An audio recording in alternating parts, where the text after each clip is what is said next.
Depuis 1999, Naranex a votre croissance personnelle à cœur.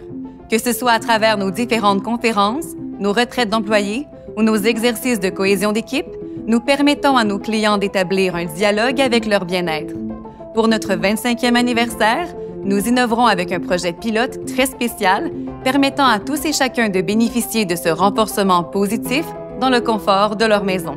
Des gens comme Alexandre Lheureux, un bout en train aimé de tous. Partout où il fait offrande de sa présence, il devient le centre de l'attention, le clou de la soirée. Au travail, on l'apprécie pour ses conversations enlevantes et son entre-genre ineffable. Son charisme foudroyant fait de lui l'homme le plus convoité dans les dîners corporatifs et les 5 à 7. Ne pouvant pas se dédoubler, Alexandre doit faire des choix déchirants. Décongélera-t-il la pizza pochette ou le pogo pour accompagner sa minable séance de binge-watch en solo ce soir? Réinstallera-t-il en pleurant Grindr sur son téléphone pour la 12e fois de l'année? C'est pas vrai, ça. Trouvera-t-il enfin comment remplir ce vide existentiel qui le gangrène depuis trop longtemps maintenant? Salut. T'aurais-tu le temps de checker ma narratrice? Je pense qu'elle est brisée. Qu'est-ce que t'as fait avec? Rien, franchement. OK. Ah non, c'est clair que c'est le régulateur qui a overclocké. Un code routine pour Maxime Cormier, technicien expert émérite. 2 petits coups de tournevis bien placés, tout sera réglé. Comme qu'elle dit. Inquiète-toi pas, ta petite madame est en bonne main. Ouais, j'espère. Maxime se demanda qui blâmera-t-il cette fois-ci pour justifier ses inaptitudes? Ses subalternes? Ses supérieurs? En réalité, Maxime giffichait dans sa chienne. Hein? Alexandre était inquiet. Qu'est-ce que t'as fait avec? Je te le dis, le problème, c'est le monde du bureau. Pas des toasters, ces affaires-là. Là. Délicat, ces bébites-là. Affirma-t-il en se rappelant la fois où il avait oublié sa propre narratrice dans son char sous le soleil plombant de juillet. Mais c'est une gang de tata. Claire Gagnon en avait son voyage de travailler pour des incompétents comme Maxime Cormier qui n'avait même pas que le 10e de ses connaissances en France à elle. Si elle avait ses couilles aussi, se dit-elle. Pis toi, ton week-end... On vit dans une société de pas de colonne, mesdames et messieurs. Toutes des mots. Ça, c'est de la faute de comment on élève aujourd'hui nos enfants, comme des hosties de mauviettes. Comme son propre père l'avait élevé. Utile comme réflexion. Si, on a une question. Le droit ici. Chez Naranex, notre mission première, c'est que les gens se sentent bien dans leur peau. La compagnie est née d'un désir de combattre les insécurités de tous et chacun. Je peux vous assurer que ce petit défaut technique est sous contrôle. En tant que première femme PDG de la compagnie, être directement liée à une telle débarque en bourse serait malencontreux, s'inquiéta-t-elle.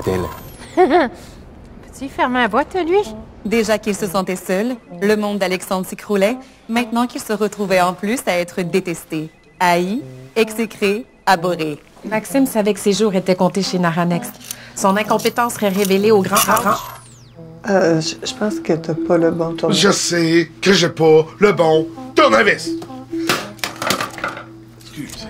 Mais quelles actions concrètes ont été prises jusqu'à présent? On fait tout ce qui est en notre pouvoir pour trouver des solutions. Surtout que sa cassette commençait à manquer de répliques préconçues, paniqua-t-elle. Je vais t'en crisser une cassette, moi. On sait bien, hein? Au Québec, une compagnie qui fait de l'argent, c'est un problème, ça.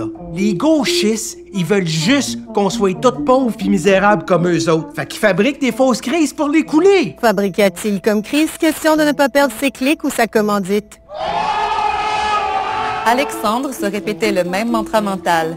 Il va mourir seul, tout seul, sans personne, sans amis, sans copains, sans chien, seul. C'est si bright que ça. Pourquoi t'es encore assistante après 25 fucking années? C'est parce que j'aime ça. C'est parce qu'elle était lâche, s'avoue-t-elle à elle-même. Lâche. Lâche. Écoutez, je sais plus quoi vous répondre. Sachant très bien que tout commentaire ajouté serait vide. Vide. Ça, c'est les woke qui sont juste pas Bullshit. Bullshit. Bullshit. Bullshit. Bullshit. Bullshit. Bullshit. Bullshit. Bullshit. Bullshit. Bullshit. Bullshit. Incompétent. Incompétent. Incompétent. Incompétent. Incompétent. Incompétent. Incompétent. Incompétent. Incompétent. Bon. J'ai pas vraiment l'habitude de faire de la thérapie de groupe. Mais comme le CA de Naranex me paye à l'heure pour gérer cette crise...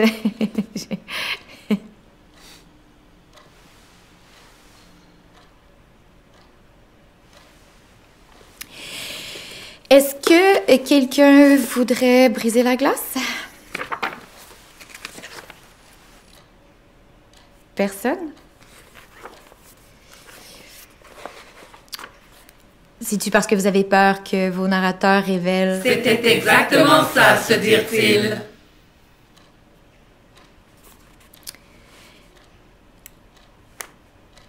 Écoutez, je pense pas que ce soit les narrateurs le problème.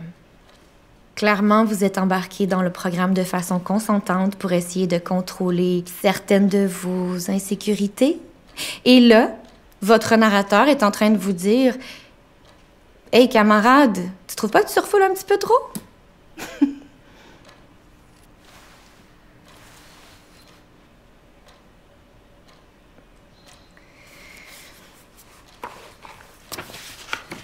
Dans le fond,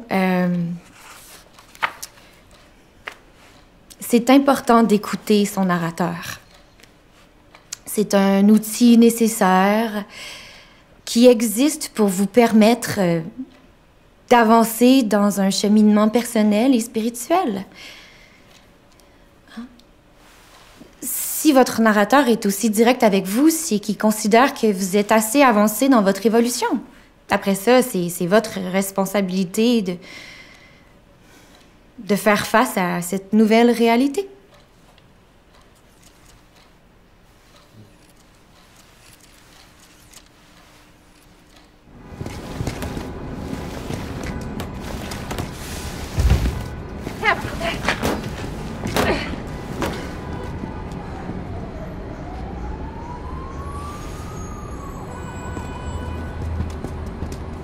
Alexandre digérait mal ce mensonge qu'il vivait depuis des années. Cette fausse extraversion, ce désir pathétique d'être l'ami de tous.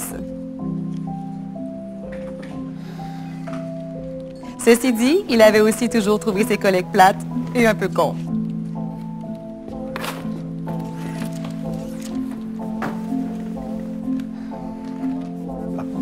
T'en veux-tu?